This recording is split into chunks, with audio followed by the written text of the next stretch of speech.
This ABC15 Flash Briefing is sponsored by Sanderson Ford. All roads lead to Sanderson Ford. I'm Javier Soto with your top stories from ABC15 Arizona. Transportation Secretary Pete Buttigieg was in Arizona today. He started his day in Tucson. He met with local leaders and discussed improvement projects and funding. He also made a stop in Phoenix. Tomorrow, he's hosting a town hall at a local flight school as part of the administration's efforts to ease the pilot shortage. Arizonans are getting priced out of their homes, and more landlords are filing evictions in Maricopa County. Numbers from Maricopa County courts show filings in July are higher than any other time over the last 13 years. Data released by the courts showed that there were more than 6,400 eviction filings in July alone. Local nonprofit UMOM New Day Centers says they're seeing more need for help compared with the last 2 years. The wait times to get into these family shelters is now 13 weeks. This time last year, though, it was only 2.5 weeks. We are in a crisis situation. Affordable housing is needed more than ever. And to have that many families on a wait list is a crime. Those in need of help are staying longer at shelters as well, making it difficult for other people to come in. Maricopa County Justice Court says it's likely eviction filings will continue to rise. However, keep in mind, although evictions are on the rise, the county's population has increased as well. Well, it's known as the Zone, blocks surrounding Phoenix's Human Services campus, becoming a makeshift tent city for up to 1,000 homeless people.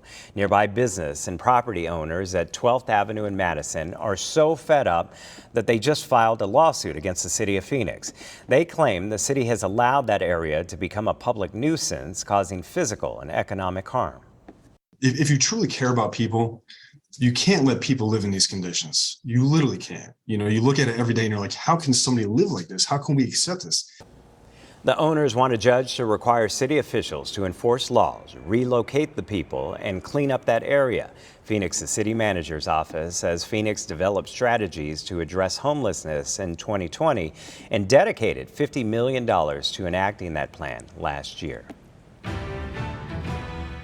Well, now to the latest on monkeypox as cases across the country continue to rise. There are now more than 10,000 here in the United States, including 149 here in our state.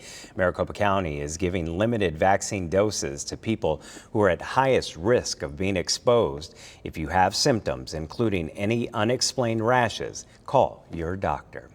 Well, on the coronavirus front now, the CDC is updating its COVID guidance to ease recommendations for people who are unvaccinated and have been exposed to the virus.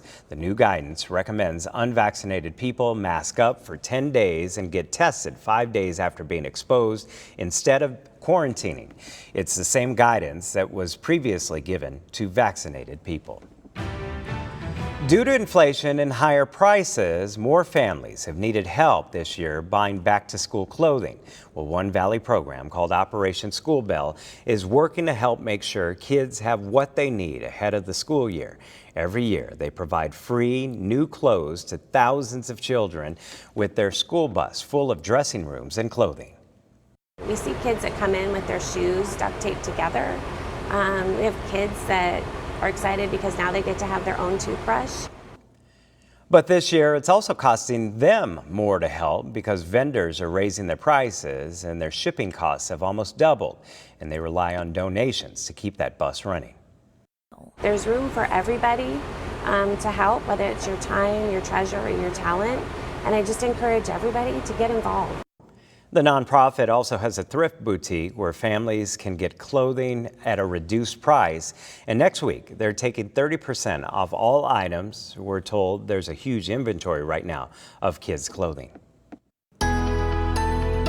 Tracking your most accurate forecast, I'm meteorologist Jorge Torres. Flooding concerns continue across central and northern parts of Arizona today, where flash flood watches remain in effect throughout the evening, including places like Flagstaff that have seen some torrential rainfall in the past several days, and the possibility continues on Friday as well. Here's a look at futurecasts at midday. Fairly tranquil, a few pop-up storms here and there, but by 5 in the afternoon, we could see a line of storms from Flagstaff to the valley and rapidly moving to the west. So High winds and flooding will be a concern once again, not just for Friday, but throughout the weekend as well. Tomorrow, calling for a high of 75 in Flagstaff, 86 in Sedona, and across the lower deserts, those highs will remain in the lower 100s from 101 in Casa Grande to 106 in Lake Havasu City, and calling for a high of 103 in Phoenix. Your 7-day forecast keeping those temperatures in the lower 100s and the chance for storms on the higher side, anywhere from 30 to 50%, and in Flagstaff, 80% storm chances this weekend.